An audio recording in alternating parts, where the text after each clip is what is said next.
하나님은 살아계십니다. 오늘 전능하신 하나님께서 우리 성도님들에게 가져왔던 기도의 제목들, 마음의 소원들 하나하나 보시고 해결해 주시길 간절히 축원합니다. 여기 우리 성도님들이 가장 먼저 알아야 될 게 성도가 누구인가. 옛날에도 말씀드렸지만 성도는 누구인가? 천국 가는 사람이 성도다. 그래서 여러분 그 다른 직분보다도 가장 중요한 건 뭐냐면 성도. 누가요? 하나님이 나를 보실 때 성도라고 인정해 주시면 이건 축복입니다. 왜냐하면 천국 가는 사람이 성도이기 때문에 여러분 신앙의 마지막 출발부터 마지막이 종점이 뭡니까? 천국이에요. 그러니까 성도의 삶은 출발부터 마지막까지 잘 가는 사람이 성도의 삶을 사는 것입니다. 그래서 시편 16편 3절에 보면 땅에 있는 성도는 존귀하다 이렇게 말씀합니다. 여러분 성도님이 나이가 들었든 아니면 어리든 또한 부하든 가난하든 상관없습니다.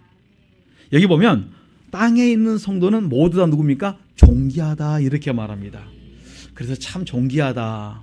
하나님이 존귀한 자를 얼마나 귀하게 보신지 모릅니다. 시편 31편 23절에 보면 모든 성도들아 하나님을 사랑하라. 성도는 하나님을 사랑하는 사람이 성도예요. 그러니까 내 속에 뭐가 있어야 돼요? 하나님의 사랑이 있어야 돼요. 성도는 뭐가 있어야 된다고요? 내 속에 하나님의 사랑이 있어야 돼요. 내 속에 하나님의 사랑이 없으면 성도라고 말할 수 없다는 말씀입니다. 그 다음에 시편 34편 9절에 보면 성도는 여호와를 경외한 자다. 여호와를 경외한 자가 성도인데 여호와를 경외한 자에게 시편 34편 9절은 내가 부족함이 없도록 해주겠다 했습니다. 여러분 성도란 경외하는 자의 삶 사는 거예요. 그 다음에 우리가 시편 30편 4절에 보면 성도는 여호와를 찬송하며 감사하는 자. 우리 성도님들의 삶 속에서 과연 내 속에 감사가 있는가? 그 다음에 매 순간순간 내 속에 찬양이 있는가? 여러분 밖에서 들려오는 소리는 많이 들리는데 내 속에서 우러나오는 그 찬양이 있어요. 막 내가 기도를 하고 말씀 가운데 거하고 말씀을 쫓아 하나님을 바라보면서 나아갈 때 내 속에 주신 하나님의 뭐가 있다고요? 찬양이 있어요. 이거는 밖에서 들려오는 소리가 아니고 내 속에 깊은 내면에서 나오는 소리가 있어요. 이것저것 하는데 그 소리가 뭡니까? 끊임없이 내 속에 들려와요. 우리 성도님 속에 뭐가 있어야 됩니까? 감사와 찬양이 있어야 된다. 여러분 그러니까 이것이 어떻게 되냐면 그냥 길에 가는데 혼자 흥얼흥얼흥얼하는데 뭐가 나와요? 찬양이에요. 내가 흥얼흥얼했는데 유행가가 나왔다 좀 생각해 보셔야 돼요. 무의식중에 나오는 게 뭐가 돼요? 찬양해야 되는데 무의식중에 나오는 게 뭐예요? 유행가 가사가 나온다면 내가 회개를 좀 더 많이 해야 되겠구나. 성도란 어떻게 사는 자면 하나님께 감사하고 찬양하고 항상 여호와를 경외하며 내 속에 하나님의 사랑이 있는 자가 성도다. 그러니까 우리 많은 분들이 이제 그 돌아가시고 나면 뒤에 딱 붙는 글자가 있으면 성도 누구, 집사 누구 이렇게 붙였는데 가장 중요한 게 뭔 줄 압니까? 성도라는 이야기예요. 성도는 꼭 천국 갈 자. 천국에 소망을 안고 왔는데 마지막은 천국 갈 수 있는 사람이 성도예요. 종종 그 많은 분들이 내가 교회 다니는데 천국 가려고 교회 다닌 줄 아냐. 여러분 왜 교회를 나갑니까? 좋은 말 들으려고 대인관계 맺으려고 아니에요. 우리가 천국 간다는 말은 내가 말씀대로 살면서 마지막까지 그렇게 꼬리를 한다는 말씀이에요. 그런데 여러분 성도님들, 우리 성도님들께서는 꼭 어디까지 가셔야 되면 천국까지 꼭 우리 함께 갈 수 있기를 간절히 부탁합니다. 그래서 로마서 1장 7절에 보면 성도란 하나님의 사랑을 입고 성도로 부르심을 입은 자다 이렇게 말합니다. 하나님의 사랑을 입어야 돼요. 그 다음에 성도는 그리스도 안에서 거룩하시고 그 다음에 신실한 사람을 성도라 말씀하면서 이러한 사람을 한마디로 다 요약해서 시편 116편 15절에 보면 여호와께서는 성도의 죽는 것을 귀중히 보신다 이렇게 말씀하세요. 여러분 그렇다면 내가 성도로 살아온 그 모든 삶 자체를 하나님은 어떻게 나에게 관심을 가지고 귀중히 여기세요. 오늘 우리 성도님들 한 걸음 한 걸음이 하루하루가 참으로 복되고 아름답기를 간절히 축원합니다. 이것을 가리켜서 이제 우리가 이 성도로서 어떻게 살 것인가가 로마서 12장 9절로 21절에 기록해 놓으신 거예요. 성도는 어떻게 살아면 이렇게 살아야 된다. 9절에 이렇게 말합니다. 사랑엔 거짓이 없나니 악을 미워하고 선에 속하라. 여러분, 선이 무엇입니까? 마가복음 10장 18절에 보면은 선은 하나님밖에 없는데, 선이라는 것은 에레미야 18장 10절에 보면 남에게 유익을 주는 거예요.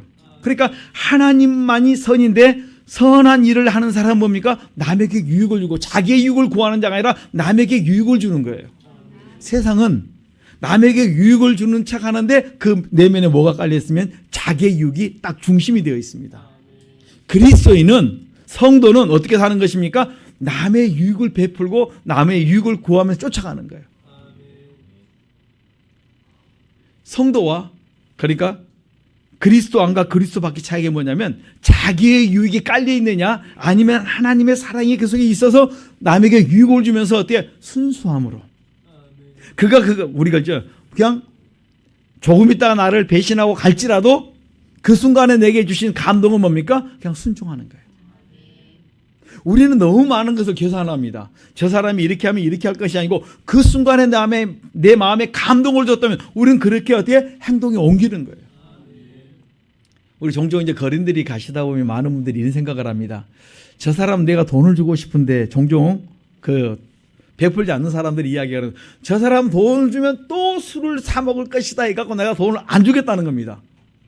그런데 하나님께서 내 마음에 감동을 주었다면 어떻게 하시라고요? 그냥 순종하세요. 내 생각에는 그 사람이 술 먹을 것 같지만 술 다 먹고 난 다음에 그 순간에 그 다음부터 뭐 해야 돼? 해장국 먹어야 된다면 그 순간에 내게 감동을 줬던 그 사람이 술을 먹지 않고 해장국을 먹을 것 아닙니까? 그러다가 하나님께서 감동을 주어서 누군가를 통해서 복음을 들을 수도 있고. 제가 종종 보다 보면 이렇게 노숙했던 분들이 어느 날 사람들이 바뀌어가지고 그가 온전한 사람으로 바뀐 사람이 많아요.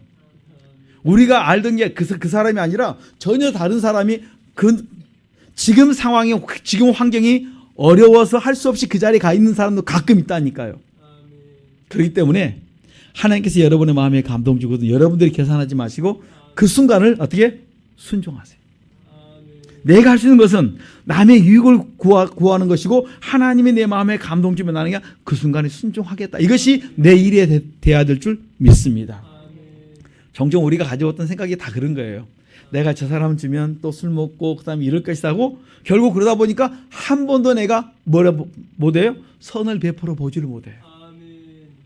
오늘 우리에게 기회가 주거든 많은 분들에게 선을 베풀 수 있기를 간절히 축원합니다.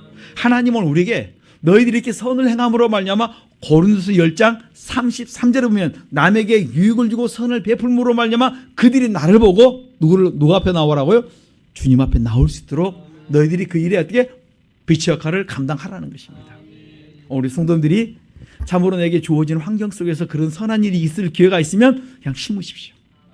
그리고 뒤돌아보지 마십시오. 그때 내 마음에 주신 감동이 맞다면 하나님께서 더 좋은 일로 이끌어갈 것입니다. 이것이 갈라디아서 6장 7절부터 10절에 보면, 너희가 선을 행하고 때가 되면 하나님 뭡니까? 너희에게 그대로 내가 좋은 곳으로 열매 맺게 해주겠다는 것입니다. 내가 계산하지 마시고 그 순간에 내 마음에 말씀이 떠오르고 감동을 줄 때 그냥 순종하십시오. 종종 우리가 이렇게 순종하다 보면 다윗처럼 사울왕을 죽이려고 했는데 용서해 줬습니다. 그랬으면 목숨을 살려줬기 때문에 다시는 안 와야 되는데 한 번 더 자기를 죽이려고 또 와요. 여러분, 이럴 때 마음이 뭐합니까?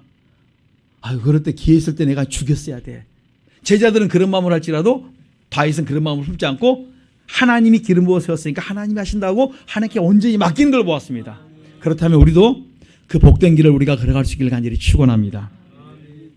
그래서 마태복음 12장 33절에 보면, 나무도 좋고 실과도 좋다 하든지 나무도 좋지 않고 실과도 좋지 않다 하든지 그렇게 하라. 실과로 나무를 알 수 있다 그랬어요. 좋은 나무는 좋은 열매를 맺을 것이고 못된 나무는 아름답지 못한 열매를 맺을 것입니다. 내 속에서는 뭐가 있어야 됩니까? 날마다 선만 여러분 속에서 나올 수 있기를 간절히 축원합니다. 그래서 로마서 12장 10절과 11절에 보면 우리 같이 한번 읽어보십시다. 10절 11절 시작.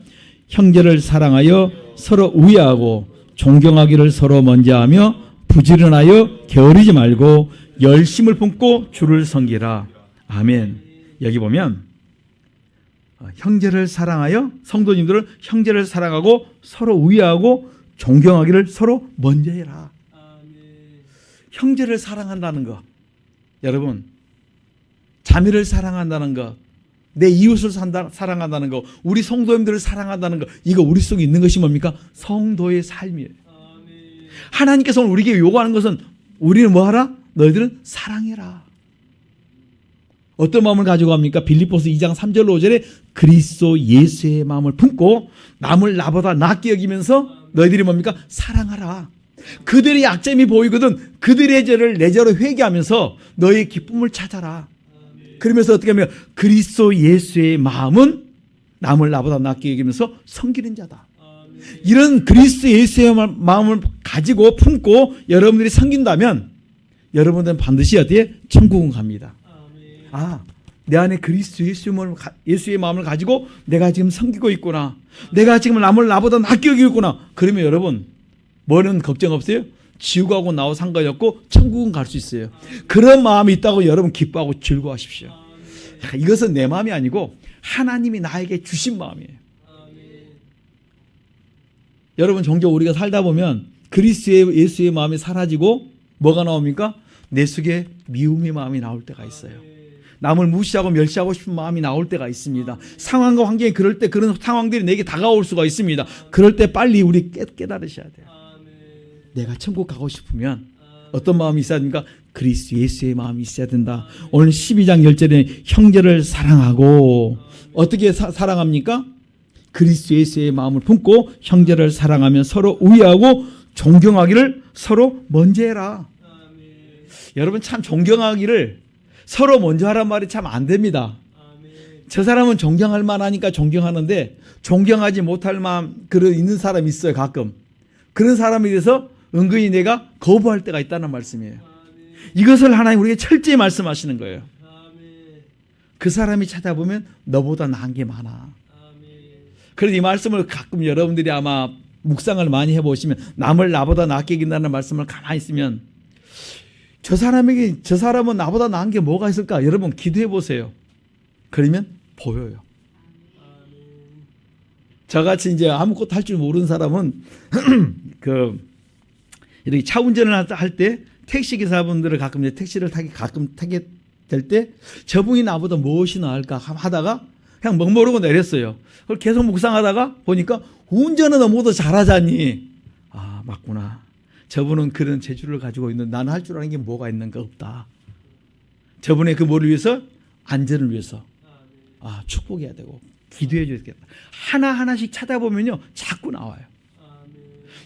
단점은 보고 회개하시고 장점은 보고 인정해 주시고 그를 위해 축복 기도해 주는 거예요. 이것이 뭡니까? 성도의 삶. 천국 가는 성도의 삶은 어떻게 합니까? 형제를 사랑하고 서로 우애하고 존경하기를 서로 먼저 하라. 여러분 우리 성도님들이 먼저 한다는 것 서로 먼저 낮춘다는 것이 쉽지는 않습니다. 살다 보면 내가 낮춘다고 낮췄는데 보니까 내가 은근히 무시당하고 없이 여김을 당할 수가 있습니다. 그럼에도 불구하고 하나님을 생각함으로 참으면 하나님 보실 때 아름답다. 베드로전서 2장 19절 21절에 말씀해 주고 있습니다. 우리가 말씀을 기억해서 하나님이 주신 말씀이라면 그 한 말씀을 지키기 위해서 뭘 버리면 됩니까? 내 자존심을 내 체면을 버릴 때가 하나님 볼 때 아름답다. 이렇게 말씀해 주고 있습니다. 로마서 14장 1절과 2절에 보면 믿음이 연약한 자를 너희가 봤되 그의 의심하는 바를 비판하지 말아라. 우리 주변에 믿음이 약한 자가 있어요. 그 사람이 믿음이 약했는데 5년이 지나도 믿음이 제자리, 10년이 지나도 제자리, 15년, 20년이 지나도 믿음이 제자리일 수 있어요. 그 사람을 대해서 뭐 하지 마시라고요? 비판하지 말아라. 왜냐하면 우리 집안은 주연회 가운데서 허물이 많이 벗겨졌는데요. 어떤 사람은 10년, 20년, 30년 에도 허물에 묶여가지고 벗어나지 못하고 막 죄와 싸우는 사람이 있어요. 하나의 죄 때문에 막 연연한 사람이 있습니다. 우리 종종 이런 분이 있습니다. 술에 폭 빠져가지고 헤어나지 못한 사람, 도박에 빠져갖고 헤어나지 못한 사람, 게임에 빠져갖고 헤어나지 못한 사람 많이 있습니다. 이게 모양만 다르지 비슷해요. 허물이 딱 그때 누르고 있으면 거기에 묶인다니까요. 그걸 놓고 나름대로 얼마나 싸운지 몰라요. 근데 그것을 가지고 우리 종종 어때요? 비방할 수 있어요. 판단할 수 있고 정죄할 수 있습니다. 이럴 때 우리가 해야 될 게 있습니다. 그 집은 허물이 많고 나는 주연의 가운데서 내가 허물이 좀 적다. 그러니까 나는 그의 허물을 어때? 내가 대신 짊어지면서 같이 벗겨주도록 도우기도 하셔야 돼요. 이것이 뭡니까? 십자가를 지는 삶이에요. 내 죄는 당연히 회개해야 되겠지만 남의 죄를 내 십자가에 올려놓고 그가 그 죄 때문에 고난당하고 그것 때문에 힘들어하고 안타까워하는 걸 바라보면서 여러분들이 대신 도우게 되실 때 이것이 뭡니까? 십자가를 지고 가는 삶이에요. 여러분 십자가 진다 그러니까 뭐 막 내가 막 힘들고 어려운 것 때문에 막 그것이 아니라 남의 죄까지 내가 짊어지고 대신 도우기도라는 것이 십자가를 짊어지고 가는 삶이라는 거예요. 그렇다면 우리 성도님들께서는 십자가를 짊어지는 삶을 사셔야 됩니다. 왜냐하면 하나님이 나에게 그것을 요구하고 계세요. 너 오늘 그 사람을 위해서 뭐 하시라? 십자가를 져라. 옆에 계신 집사님을 위해서, 권사님을 위해서, 채목사를 위해서 너희들이 뭐 하라? 십자가를 져라. 너희 집에 간 남편과 아내를 위해서, 자녀를 위해서, 부모님을 위해서 십자가를 져라. 여러분 십자가는요 얼마나 많은지 몰라요. 하도 못 지니까 많은 사람들이 고난 중간에 그럴 때문에 막 십자가를 짊어지고 가면서 끌고 갑니다. 우리 그거에 대해서 정지할 게 아니고 이야기할 게 아니라 내가 십자가를 지지 못하니까 하나님이 계속 가르쳐 주시는구나. 오늘 우리 성도님들의 마음속에 남의 모습을 보면서 십자가를 질 수 있는 마음을 갖도록 달라고 우리 기도하셔야 됩니다. 로마서 15장 1절과 2절에 보면 우리 강한 자가 마땅히 연약한 자의 약점을 담당해야 돼요. 내가 이 부분에 똑똑해요. 이 부분에 강합니다. 이걸 가지고 교만하면요 여러분 하나님이 순간 다 없애버립니다. 제가 그걸 보았어요. 자기에게 주어진 그 강점을 가지고 그걸 가지고 막 교만하고 막 높아지니까 하나님은 그 길을 막아버렸어요. 제가 이제 인도 선교를 하면서 우리 통역을 참 잘하신 분이 계세요. 이분은요 한국 사람하고 똑같아요. 한국 사람보다 더 농담까지 잘합니다. 자기는 그렇게 표현을 해요. 나는 인도 사람인데 내 속은 한국 사람이다 그래요. 이런 것을 누가 말하냐면 그 사람만 이야기해요. 그런데 인도에서 한국에서 인도로 선교 나갔던 그 고아원 원장께서 그분들을 많이 양육을 했어요. 그러니까 이분들이 얼마나 한국말을 잘하는지 몰라요. 어릴 때부터 그렇게 했기 때문에. 그리고 언어에 능합니다. 그런데 이분들이 뭐 하냐면 이 민족성 중에서 그런 것들이 내려온 것들이 있어가지고 조금만 잘 때면 자기도 모르게 붕 떠요. 그리고 모든 것이 이제 자기를 통해서 이루어지기를 원합니다. 어느 순간에 교만하다는 거예요. 그래서 참 왜 저 사람들은 저렇게 잘하면 스스로 낮추고 겸손하면 되는데 왜 저리 안 되는가? 그 많은 사람들이 그런다는 거예요. 민족성 중에 하나가 그게 있다는 거예요. 여러분 우리 민족성 중에 또 우리도 있지 않습니까? 우리 한국이 가장 하면은 빨리빨리 이 문화 속에 또 있습니다. 서로 연합이 안 되더라. 혼자는 똑똑한데 뭉치면 또 잘 깨진다는 그런 약함들이 있어요. 그래서 우리에게 뭘 줬습니까? 하나님 비밀, 그리스도의 비밀을 주셨어요. 그리스도의 피로 너희들이 회개만 열심히 해봐라. 그러면 분열되었던 것들이 하나가 되고 서로가 종되고 섬길 수 있다. 이것은 우리 민족의 이 복음을 우리에게 주셨다는 말씀이에요. 그래서 우리는 약점을 가지고 어떻게 계속 회개하니까 이제 서서히 서로 섬기고 하나가 되는 쪽으로 나아갑니다. 그런데 허물이 많으면요 그 부분에 가다가 자꾸 뭡니까? 내가 나와요.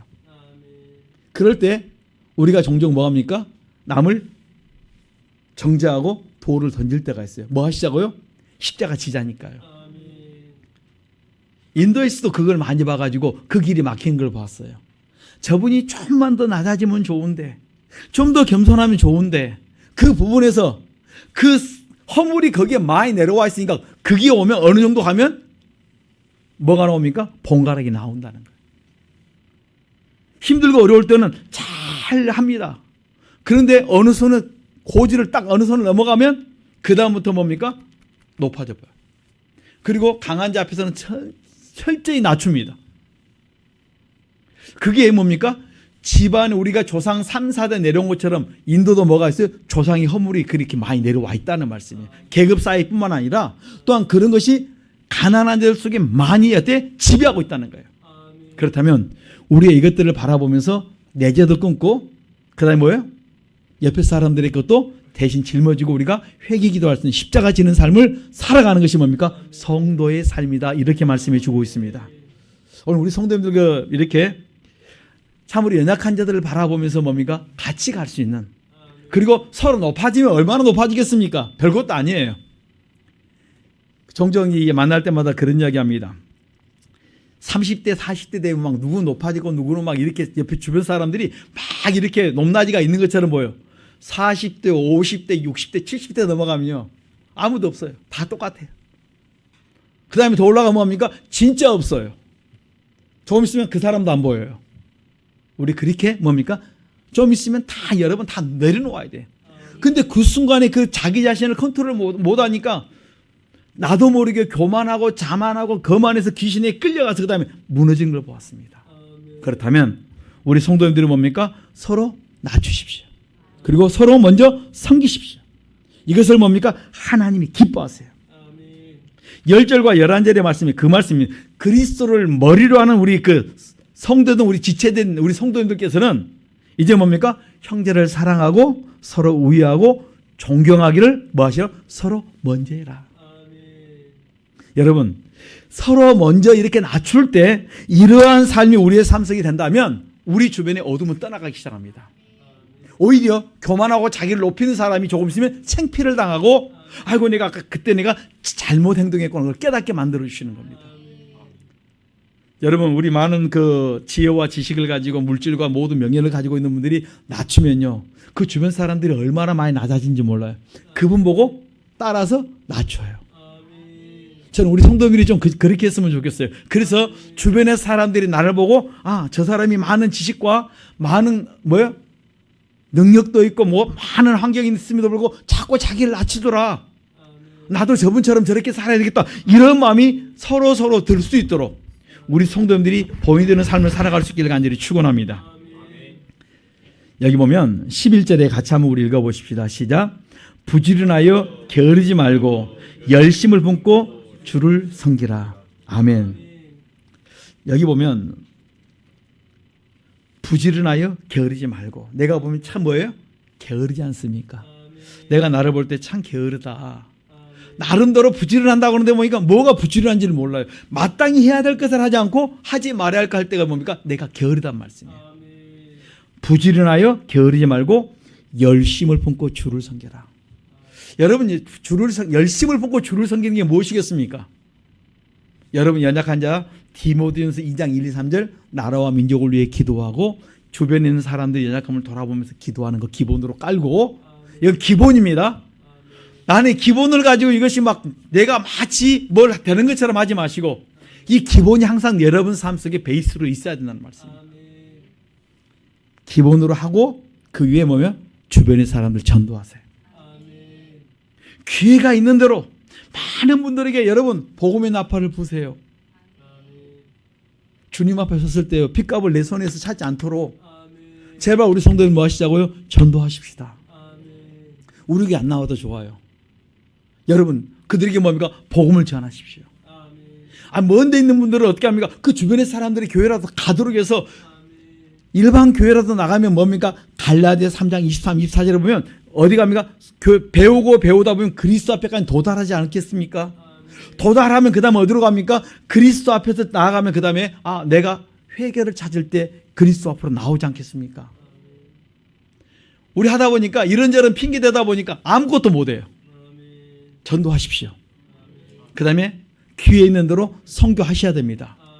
제가 이 선교 부분을 놓고 묵상하다가 주를 품고 열심을 품고 주를 섬기라는 말이 뭐지? 열심을 품고 내가 주를 섬기는 게 뭘까?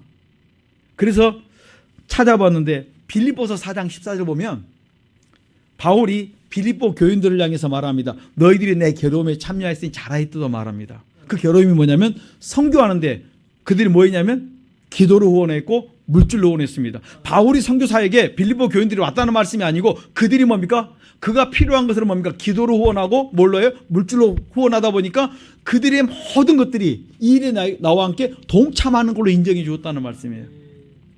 제가 우리 성도님들이 기도해 주셔서 제가 사역지를 가만히 봤습니다. 그랬더니 2014년에 우리가 인도 선교를 이제 이렇게 나가면서 복음 사역을 이제 시작하겠습니다. 2015년 보니까 중국에 이제 갔다 온 정도가 아니라 이제 사역을 시작했던 것이 하이난도를 중심으로 해서 새 교회 집회를 이제 목사님들이 연합을 해가지고 그 새 교회하고 그냥 장춘 옆에 있는 송원에 가서 또 한 교회를 이렇게 우리가 집회했던 것들을 기억을 합니다. 그리고 그 집회했던 것들이 꾸준히 되어지면서 2019년 보니까 베트남 선교를 시작했고 이번에 이제 2023년에 11월 달에 이제 캄보디아 선교를 준비하고 있습니다. 그래서 그곳이 어떨지. 왜냐하면 지금 베트남 선교에 통역자가 지금 아이를 낳아가지고 통역이 없는데 통역을 하는데 엉뚱없이 이렇게 좀 너무 힘들다 그러시더라고요. 그래서 좀 환경이 될 때까지 다 그 옆에 있는 지역을 이렇게 선정하자 해가지고 지금 목사님들이 기도하고 준비하고 있습니다. 이를 쭉 보면서 이 선교 부분을 이야기하다가 어떤 목사님과 이야기한 적이 있습니다. 목사님, 우리 시간 날 때 선교 같이 하십시다 그랬더니 허락이 안 떨어져서 아직 안 간다 그러시더라고요. 그게 10년 전이었습니다. 그분은 아직까지도 단기 선교도 못 나가세요. 여러분, 우리가 기회가 주어지면 나가셔야 돼요. 할 수만 있으면 전도하셔야 됩니다. 전도도 하시고 선교도 하시고 할 수만 있으면 내게 기회가 주어진다면요, 그 사역을 하셔야 돼요. 근데 항상 열려있는 건 아니에요. 저희들은 그때 좀 사역을 잘못해가지고 지금 인도 가는 사역에 지금 많이 막혀 있습니다. 왜냐하면 신학교를 너무 크게 지었어요. 3층까지 지어놨더니 그 지역에 1층, 2층이 겨우 있을까 말까 하는데 3층 있는 거 우리 그 신학교 건물이 되어 있어요. 그래가지고 경찰이 오는 바람에 그 다음에 저희들이 그 여권을 이렇게 빼앗겼다가 다시 찾았는데 그게 아마 블랙리스트에 걸린 것 같아요. 그래서 6분은 인도를 이렇게 인터넷으로 넣어보면요, 못 들어갑니다.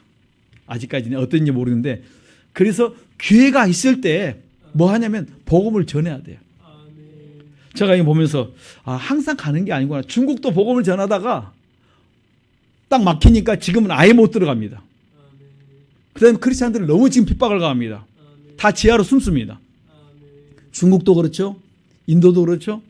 지금 베트남도 지금 하다가 생각지 않게 통역이 지금 잠시 지금 힘들어가지고 다 대타하러 왔는데 너무 대타가 힘들어요. 여러분, 우리에게 이런 시간들이 항상 있는 게 아니에요. 여러분 주변에 전도할 사람이 항상 옆에 계신 게 아니라는 말씀이에요. 우리 많은 분들이 더 이상 만날 수 없을 때, 그분이 소천하시거나 안 보일 때 전도할 길을 놓쳤다 그러지 말고 지금 여러분의 마음속에 이 시간에 감동을 주는 그분들이 있으면요, 여러분 전도하십시오. 지금 놓치면 그날이 얼마나 길어질지 아무도 몰라요. 저는 인도를 항상 갈 줄 알았습니다. 너무 자꾸 열리고 너무 많은, 거기 가면요 잘 전하는 것도 있겠지만은요 얼마나 힘을 얻어갖고 오는지 몰라요. 그들에게서 전했을 때 그들에게 들어오는 아멘하고 막 역사하는 파워가 너무 강해요. 한 150명에서 200명가량 이렇게 할 때 보면 목사님들이 한 80% 이상 그분들이 말씀 전할 때마다 아멘하고 끝나고는 막 안수 받겠다고 막 줄을 서 할 때 해주는데 그게 내 힘과 내 능력이 아니라 하나님이 그때 주시는 능력이 있어요. 그럴 때마다 얼마나 기뻤는지 몰라요. 갔다 오면 내가 그 파워를 느낍니다. 그런데 어느 순간에 딱 막히면서 길이 막히는 거예요. 이게 항상 주어지는 게 아니었구나. 기회 있는 대로 뭐 하셔야 합니까? 여러분 전도하셔야 돼요. 기회 있는 대로 여러분 선교하셔야 됩니다. 이것을 뭡니까? 하나님이 기뻐하신다. 오늘 하나님이 기뻐하는 일을 우리가 찾아서 하자는 말씀이, 이것이 뭡니까? 성도의 삶이다. 11절에 부지런하게 게으르지 말고 열심을 품고 주를 섬기라. 이 주를 섬기는 게 무엇일까? 여러분 찾으십시오. 그리고 기회가 있는 대로 그 일에 여러분 시간을 들이고 물질을 들이시고 섬기십시오. 그러면 하나님 보시고 기뻐하시고 은혜 베풀어 줄 줄 믿습니다. 그 다음 13절 같이 봅니다. 12, 13절 같이 봅니다. 소망 중에 즐거워하며 환난 중에 참으며 기도에 항상 힘쓰며 성도들이 쓸 것을 공급하며 손 대접하기를 힘쓰며. 아멘. 오늘 우리가 그리스도 안에 있으면 그리스도의 비밀을 가지면 소망을 주십니다. 너희들이 소망 중에 즐거워하며 환난 중에 참아라. 누구 때문에 참습니까? 주님 때문에 참을 일이 많아요. 그러시죠? 가정에서도 주님 때문에 이제 할 말 다 못해요. 여러분 직장에서 주님 때문에 많은 말을 절제할 때가 있고 행동을 조심할 때가 있다는 말씀이에요. 뭐 그렇지 않고 다니시는 분도 있긴 있어요. 우리 교회 말고 다른 데 보니까 그런 이야기를 하세요. 당신 교회 다녔어? 그 말씀이 뭐예요? 교회 나가는 것 외에는 너하고 나하고 똑같더라 해보니까 살아보니까 뭐가 안 됐어요? 소금과 빛이 안 됐다는 말씀이에요. 소망 중에 즐거워하며 환난 중에 참으면 이 환난 중에 참는 걸 못해요. 이거 우리 다시 한번 돌아보시면서 나는 나를 위해 사는 자가 아니라 남의 유익을 구하면서 남에게 소금과 빛의 역할을 감당하며 사는 자인 줄 알고 환난 중에 많이 참고 인내하십시오. 그것을 감찰하신 하나님이 다 보세요. 그 다음에 기도에 항상 힘쓰라. 여러분이 기도에 좀 뭐 하시자고요? 좀 더 하십시다. 이 한 주간도 여러분들이 기도 지금까지 많이 해오셨겠지만은 좀 더 하신 줄 믿습니다. 이번 주도 조금만 더 하세요. 아이고 내가 그때 5분 더 했는데 1분 더 플러스해서 6분 더 하시고 1시간 더 했는데 좀 더 하십시오. 5시간 했는데 좀 더 하십시오. 어느 날 보면 내가 주야로 되는 데까지 가실 수 있는 훈련을 계속 하십시다. 그래서 매 순간순간 주님을 의지할 수 있기를 간절히 축원합니다. 성도들의 쓸 것을 공급하며 손 대접하기를 힘쓰라 이런 말씀하고 있습니다. 여러분 하나님께서 우리에게 뭘 원하십니까? 선한 일을 하기를 원하세요. 나눠주는 삶을 살기를 하나님이 원하십니다. 우리가 하나님의 말씀대로 산다는 것 중에 가장 귀한 게 뭐냐면 선한 일을 행하는데 뭡니까? 성도들의 쓸 것을 공급하며 손 대접하기 힘쓰는 거예요. 저분이 필요가 뭐가 있을까? 찾는 거예요. 그러면 저분은 뭐가 필요합니까? 내 지식이 필요할 수 있고 내 기술이 필요할 수 있고 그 사람들의 필요를 여러분들이 채우는데 뭡니까? 내가 성도의 삶을 살아가는 거예요. 주님 때문에 저 사람은 내 지식을 필요할 때 도와주시고 또한 내가 직장 속에서 누군가를 도와줄 때 내가 마땅히 도와주는 것이 뭡니까? 성도의 삶이라는 거예요. 이것이 우리 속에 배어있기를 간절히 축원합니다. 이렇게 손 대접하기를 힘쓰다가 복받은 사람이 있습니다. 아브라함 아시죠? 부지중에 천사를 대접하다가 어때요? 그가 자기 마음의 소원이었던 아들을 응답을 받습니다. 해결을 받습니다. 또 우리가 열왕기하 4장 보면 수넴 여인이 나옵니다. 그 여인은 엘리사가 갈 때마다 하나님의 사람인 줄 알고 자기가 정성껏 대접을 했는데 자기 가정에 다 있는데 딱 하나 없습니다. 자녀가 없어요. 이제 다 포기하고 그냥 이대로 살고 내 인생 끝내야지 하고 있는데 이 집에 뭐가 필요하냐 물어보니까 나는 왕의 백도 있고 엘리사가 말하면 내가 말하면 왕도 들어주고 내가 말하면 군대 장관도 들어준다. 그런데 내가 필요한 게 무엇이냐 물어보니까 수넴 여인이 아무것도 없다고 말합니다. 그러니까 엘리사가 찾아요. 뭘 내가 저 사람에게 또 들었으면 좋겠는가.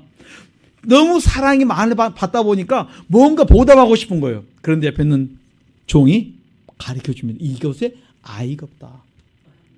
그리고 그 마음의 소원을 응답해 주시는 거예요.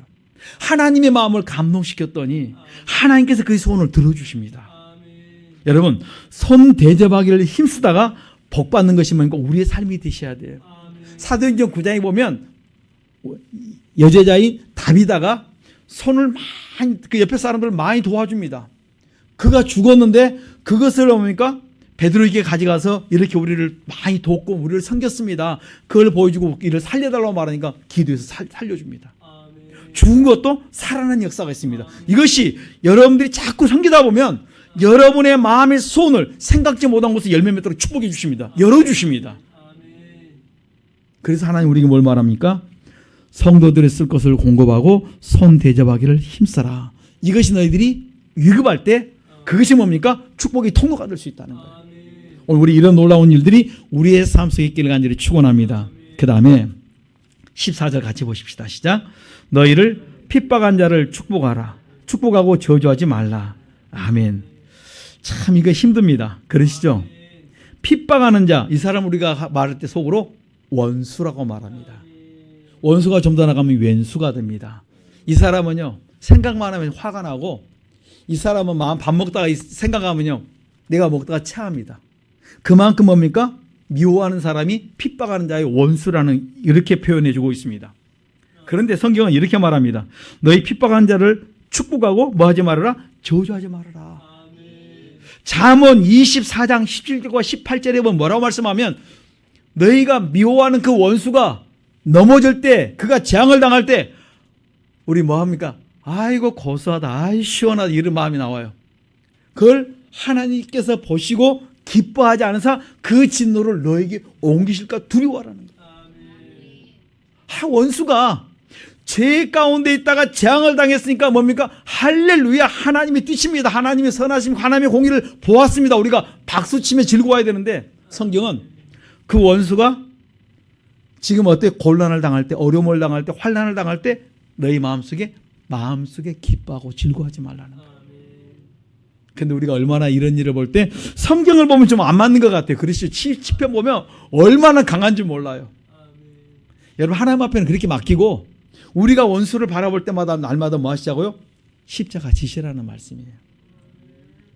핍박하는 자를 위하여 뭐 하라고요? 축복하고 저주하지 말아라. 여러분, 이게 저주가 안 나옵니까? 나오죠. 속에서 괘씸죄에 걸려가지고. 그런데 하나님께서 우리에게는 뭡니까? 핍박한 자를 너희들이 뭡니까? 축복하고 저주하지 말아라. 하나님 우리에게 뭘 말합니까? 나를 염려해서 그 저주가 너에게 옮겨올까 내가 두렵다는 거예요. 즐거워하는 자들과 함께 즐거워하고 우는 자들과 함께 울어주어라. 이게 성도예요. 즐거워하는 자들과 함께 즐거워할 수 있습니까? 아이고, 우리 자녀가 이번에 좋은 대학을 들어갔고 좋은 직장을 들어갔고 그다음에 뭐 얼마나 놀라운 일들을 했는지 몰라요. 그런데 멀리 있는 사람은 축하할 수 있는데 내 주변에 있는 사람은 뭡니까? 속에서 시기심이 나와요. 배 아파. 아이고, 왜 그만 잘 때고 우리 아들은, 왜 우리 자녀는, 왜 우리 주변에 이런가. 속이 상할 때가 있어요. 성경은 즐거워하는 자들과 함께 즐거워하고, 혹시 너희 마음 상하거든 여러분 회개하시고 계속 축복해 주시면 그 축복을 내가 너에게 복을 빌 수 있도록 또 내가 그런 환경을 너희들이 만들어 주겠다는 거예요. 우리는 거기까지 생각을 안 씁니다. 그 사람 잘 되면요, 내 안에 은근히 배 아파요. 왜 저는 잘 됐는데 왜 내 자녀는 왜 적고라지고 꼭 가서 또 뭡니까? 자기 아들한테 화를 내요. 딸한테 화를 냅니다. 왜 쟤들은 그러는데 너는 왜 그러냐? 그리고 애들을 뭡니까? 자녀를 경록해 만들어요. 그리고 우리가 성도라고 말을 합니다. 우리 좀 가슴에 다시 한번 우리 좀 손을 얹고 다시 한번 돌아보십시다. 즐거워하는 자들과 함께 즐거워할 수 있기를 간절히 축원합니다. 우는 자들과 함께 같이 울어주세요. 아이고, 옛날 잘 된다 그러더니 딱 저리 돼갖고 아이고 고소하다 속을 하면서 같이 우는 척하지 마시고 진짜 우리가 같이 기도해 줄 수 있기를 간절히 부탁합니다. 서로 마음을 같이 하며 높은 데 두지 말고 도리어 낮은 데 처하며 스스로 지혜 있는 채 하지 말아라. 서로 마음을 어떤데요? 높은 데 주면 교만하지 말라는 거예요. 잠언 11장 2절에 보면요, 겸손한 자에게 하나님 뭘 주십니까? 지혜를 주세요. 근데 우리가 교만하면 지혜가 사라져 버려요. 낮은 데 처하며 스스로 지혜 있는 채 하지 말아라. 여러분, 낮은 데 처할 때 사무엘상 15장 17절 사울왕이 낮은 데 처할 때 그를 왕 세웠는데 그가 왕이 되는 순간부터 높아져서 그다음에 뭡니까? 하나님께 버림받게 되지 않습니까? 우리가 스스로 계속 낮은 데만 찾아갈 수 있기를 간절히 축원합니다. 그러면 낮아진 데서 뭡니까? 지혜가 임하고 지혜자에게 뭡니까? 하나님께서 강하게 해주세요.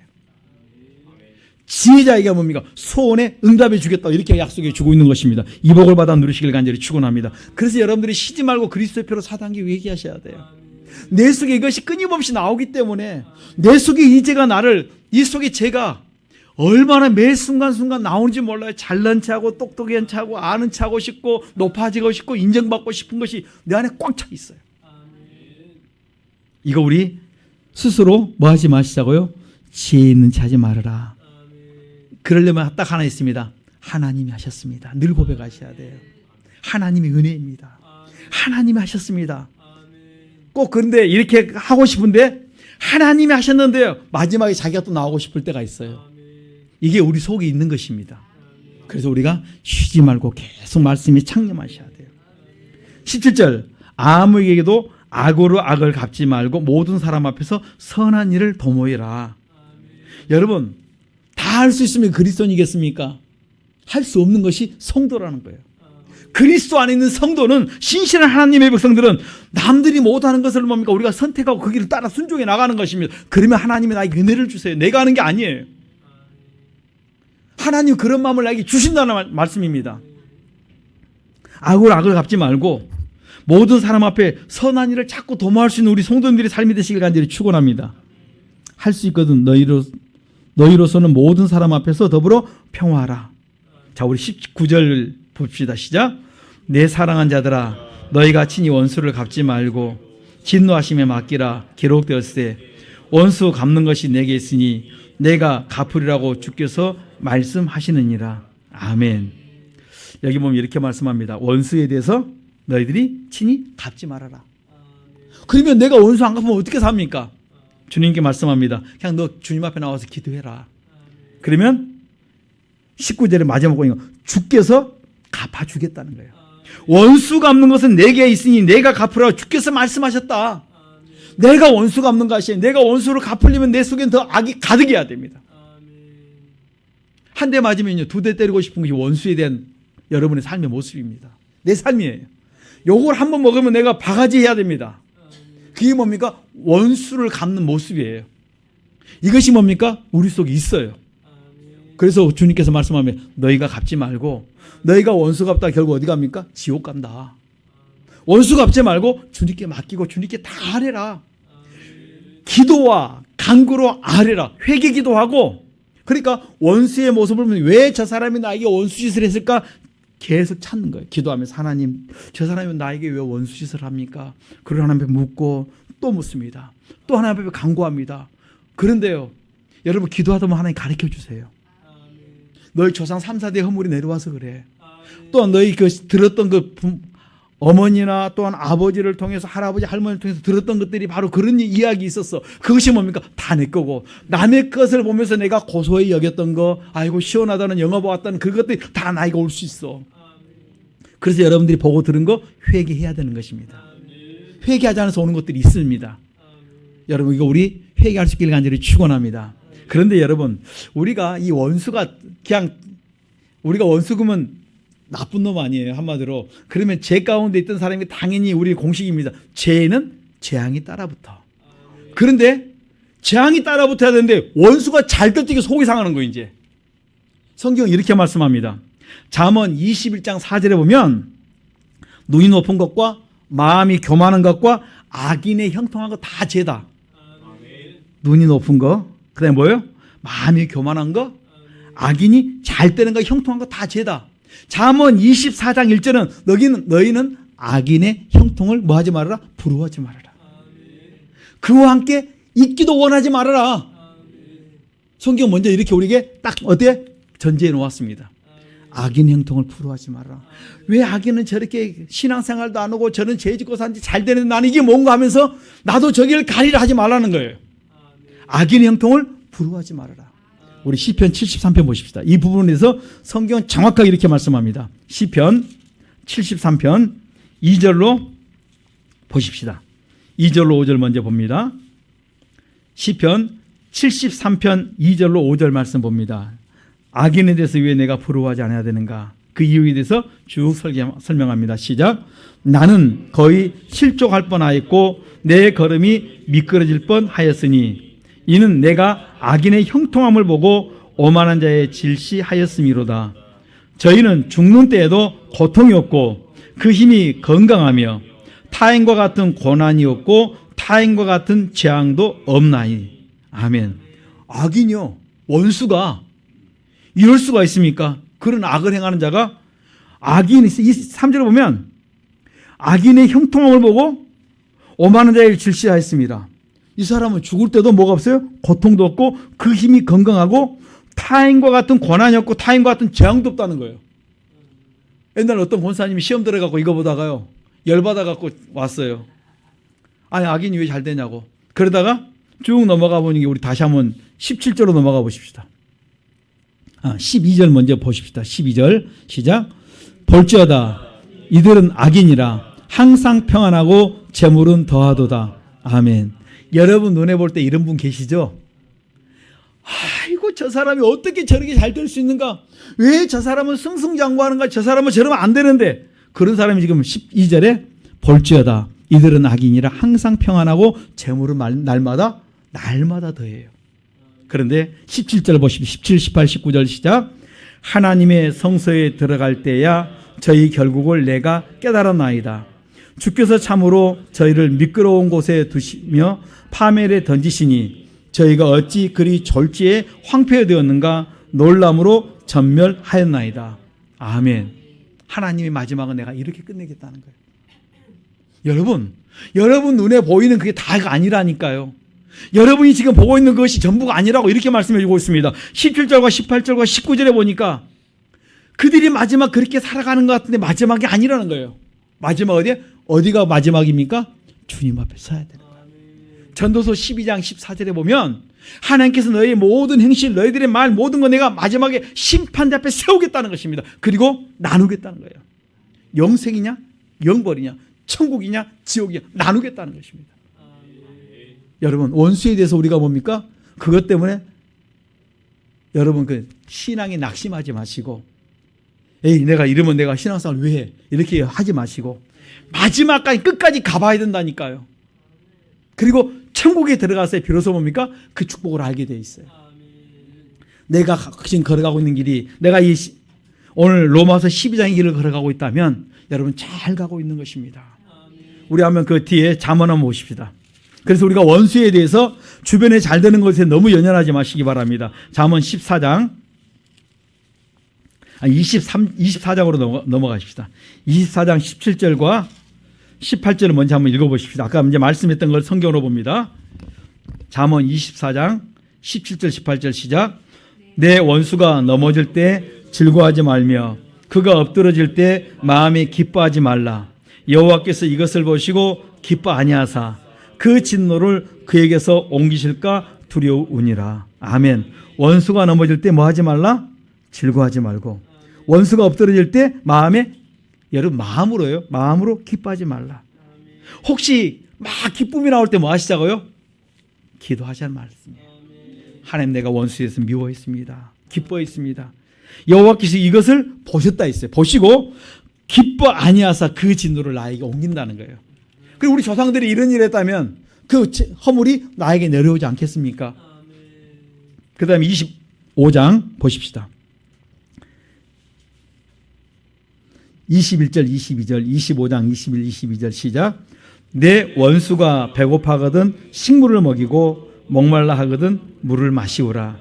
그리하는 것은 핀스스로 그 머리에 놓은 것과 일반이요 여호와께서는 내게 상을 주시리라. 아멘. 우리가 이렇게 살면 여호와께서 내게 뭘 약속합니까? 상을 약속해요. 시편 23편 5절에 여호와께서 뭡니까? 원수의 목전에서 내가 너에게 상을 베풀어 주겠다. 너를 더 잘되게 해주겠다. 여러분, 갑자기 잘 되거든. 누군가 나에게 뭡니까? 원수짓 하는데 내가 그에게 뭘 하고 있다고요? 선을 베풀고 있구나. 여러분들이 선을 베푸는데 하나님 나는 그 원수의 목전 점점 더 잘 되도록 하나님 축복해 주겠다는 것입니다. 그렇다면 우리가 이 길 가십시다. 괜히 원수 미워하다 같이 재앙 빠지지 마시고, 우리가 원수를 어때?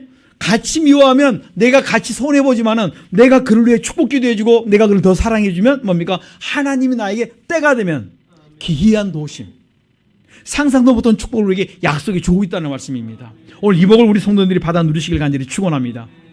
하나님을 우리 이렇게 말씀합니다. 우리는 뭡니까? 하나님을 사랑하는 자예요. 내가 성도입니다. 성도는 하나님의 사랑이 내 안에 있는 자예요. 그러니까 나는 하나님의 사랑이 내 안에 있으면 하나님이 나를 알아요. 나도 하나님을 알고 하나님도 나를 안다. 이렇게 말씀해 주고 있는 것입니다. 요한일서 4장 7절과 8절에 하나님을 언제 알 수 있냐면 내가 사랑할 때, 원수까지 사랑할 때 하나님이 나에게 뭡니까? 약속한 게 있으면 내가 너를 안다. 내가 너를 안다. 하나님 말씀은 내가 너를 안다. 내가 주의 말씀을 가지고 원수까지 내가 위해 기도하고 내 원수까지 내가 그를 사랑해 나갈 때 하나님은 나에게 말씀해. 내가 너를 다 보았고 내가 너를 안다. 여러분, 우리 인내하시기 바랍니다. 이 말씀을 가지고 산다는 게 쉽지는 않겠지만은 분명히 우리가 성도의 길을 걸어갈 때 하나님께서 뭡니까? 다 기억하세요. 그리고 다 어떻게 세면 오시고 그 다음에 때가 되면 여러분의 길을 열어주시고 여러분 자녀의 앞길을 열어주시고 축복하실 줄 믿습니다. 왜 나는 지금 안 풀린다고요? 우리 조상들이 반대 길을 걸어갔다면 우리는 좀 시간이 걸릴 뿐이에요. 그러나 이 길을 걸어가고 있는 성도님들 반드시 될 줄 믿습니다. 왜 나에게 손재주가 없습니까? 우리 부모님이, 우리 조상이 뭔가 잘못 심어 놓았기 때문에 부모님은 손재주가 있는데 왜 나에게는 손재주가 하나가 없냐면 그 허물이 내려와 있어 그래요. 제가 종종 간증하지 않습니까? 아버지는 기술자인데 내가 손이 재주가 없는 이유가 허물이 많이 그 손으로 베풀었으면 그게 내게 복으로 왔을 텐데 그렇게 베풀지 못한 부분에 대해서 내가 철저히 뭡니까? 이 부분에서 내가 어때요? 어려움을 당할 수밖에 없는 거예요. 이것 때문에 수치를 당합니다. 그러니까 우리가 지금 왜 힘들고 어려운 거냐면 그 부분을 찾아서 회개기도 하는데 회개되어진 만큼 이제 그 부분을 돕는 자들이 하나님 보내주세요. 여러분, 끝나는 것이 아니라 하나님 그 다음에 뭡니까? 이것이 회개가 되어 나면 그 다음에 돕는 자를 막 주변에서 필요에 따라 자꾸 보내주십니다. 사람도 보내주십니다. 어떤 사람은 시간이 가면 갈수록 막히는 사람이고 사람들이 떨어져가는 사람이 있는데 여러분들이 그리스도 안에서 회개하기 시작하면 그리스도의 피로 회개할 때 뭡니까? 떨어져 나가는 것이 아니라 여러분에게 돕는 자들이 자꾸 가까이 붙어요. 내 주변에 사람들이 떨어져 나가면 안 좋은 사람들은 떨어져 나갈 것이고 좋은 사람은 붙을 거예요. 저는 우리 성도님들이 그렇게 될 줄 믿습니다. 한 번 어떻게 거르는 과정은 있을지 몰라도 반드시 우리가 말씀대로 살면 때가 되면 하나님 여러분을 높이시고 기이한 도우심으로 축복하실 줄 믿습니다. 이 복을 다 받아 누리시는 우리 성도님들의 삶이 되는 우리 성도님들의 삶이 그렇게 살아가는 복된 성도님 되시길 간절히 축원합니다. 내가 이제는 성도의 삶을 살리라. 무슨 삶을 사셔야 됩니까? 성도. 하나님이 존귀 여기는 성도의 삶을 사는 우리 성도님 되시길 간절히 축원합니다. 기도하겠습니다. 이 시간 주여 3장 기도합니다. 주여, 주여, 주여. 살아계신 하나님 감사합니다.